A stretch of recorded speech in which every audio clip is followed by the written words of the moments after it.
What's going on, guys? Welcome back to the channel. This is Ben at 93 Outdoors on the YouTube. Today we got an awesome video. I am here with my Silverado and I'm in my shop. Got it on the lift. Got a wicked awesome video for you today. This is going to be an all-inclusive video. I have a 3.5-inch lift on my truck, as I mentioned in my previous videos. And today I am going to be dropping my truck to a 2.5-inch. And I am going to be putting on Fox's 2.5 coilovers with remote reservoir. I have them right here in the box. I kind of opened the box a little bit already, but I'm going to do kind of an unboxing video and then kind of show you what you need to do as far as installing them, or at least taking the other one out. Tools you kind of need to know, need to have and stuff like that. But here they are, right here. So I can stand this pig up. This is the Fox 2.5 coilover with remote reservoir. I'm super pumped about these, man. These things look awesome. I guess they already come at factory, or not factory ride height. They come at the 2.5-inch ride height already. You just adjust it on this little aluminum disc, the spanner. You get a spanner wrench and you kind of move this down and up as far as ride height. You're gonna have to do it with a coil compressor. Obviously, there's a lot of weight on this on this coil. But these things look awesome, dude. They do. I mean, they just look really cool. But I mean, it's not really about looks. Honestly, they could be pink and purple and be whatever. But it's about how they perform. I'm gonna do a review on how they perform. I got these from AccuTune Off-Road. I paid retail value for them, $1,750, and AccuTune did a full customization of these shocks, revalved them and everything specifically for my truck application. Like I mentioned before, my truck it's not an off-roads truck, it's a back roads truck.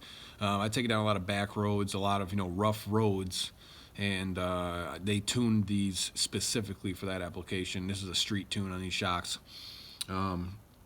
So I mean, I'm pretty stoked. Here's the one shock, the other one's in this box right here. It comes with instructions and a manual and all that, proper maintenance for these things. Then inside this little bag, they've got instructions and everything. Also in here is the brackets that you will need to mount the reservoir to the top of the truck mount, where it mounts to the truck. Here they are in this, cellophane here. That's the bracket. It kind of sits like this, or this way, and the reservoir goes on that bracket, and then some clamps go on the bracket holding the reservoir. Up at the top should be somewhere like that. Yeah, this hose is up there. Somewhere like that should be up there. But it's gonna be super awesome. I'm gonna install these right now. At first glance, these things look really awesome. There was a little ding on them and stuff like that, but AccuTune took them out of the box, obviously, where they were in their shop, messing around with them, trying to get the correct valving, PSI, and all that. And AccuTune, they put their cool custom stickers, AccuTune Off-Road, obviously the Fox emblem. So I mean, I'm super pumped about this, to do this job. I mean, it's a pretty simple job to put these on. You're definitely gonna need a 20mm socket, an 18mm socket to get the upper control arm bolt and the tie rod end out.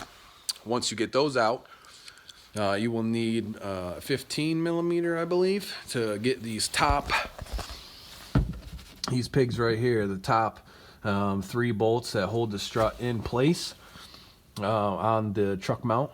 And then on the bottom, it's a 14 or 15mm. I don't remember. I have aftermarket bolts on the bottom because I had rough countries and 3 loaded struts on this truck. Obviously, as you just saw, I don't have them on now. Want to know why? Because they're garbage. So I'm going to take off the loaded strut. That is the rough country strut.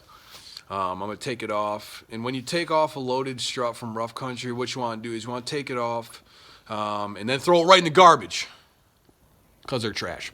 I'm going to take it right to the dumpster, throw it right in the trash, because they're garbage. So I'm super excited. I'm going to get to it and start cranking wrenches. What's going on, guys? We're back here at the shop. Just finishing up right now, wrapping up. Got Johnny over here. What's up, dude? We put these new Fox coilovers on. Dude, let me tell you, they went in super smooth.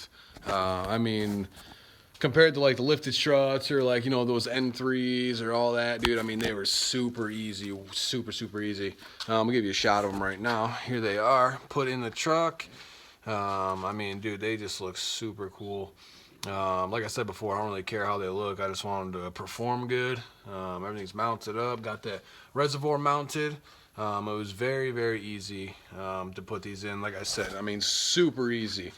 The cool thing I like about these shocks specifically is they're like on a swivel.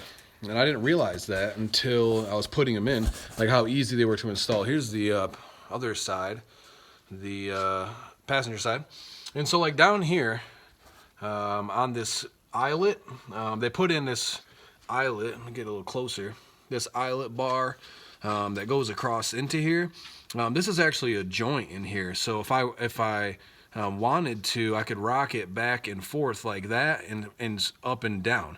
It's almost like a ball joint here. It made it super easy, very flexible to be able to install these. Super easy. And then at the top, you can see the plate up in here. I don't know if you can see on the camera, but there's a plate. This plate up in here, it actually rocks back and forth like this to adjust to like where the mounting surface actually is. So I mean, it was super easy to install these. I mean, I would say start to finish, if I didn't go eat pizza and wings. Even with eating pizza and wings, I mean, I started at 4:50, and it's 7 o'clock right now. So I mean, I could have done this job in easily an hour and 30 minutes. Could have had my wheels back on driving down the road. I mean, super easy. 1 out of 5 wrenches on the easy scale. I mean, it was real freaking easy. So basically, I'm just gonna bolt everything back up. You know, like I said, do everything in reverse order. You know, got this tie rod here. It's a 20 millimeter upper control arm, 18 millimeter there. It's just gonna bolt, you know, right into their locations. I mean, pretty easy. I got the bracket, 10 millimeter, that goes on right there.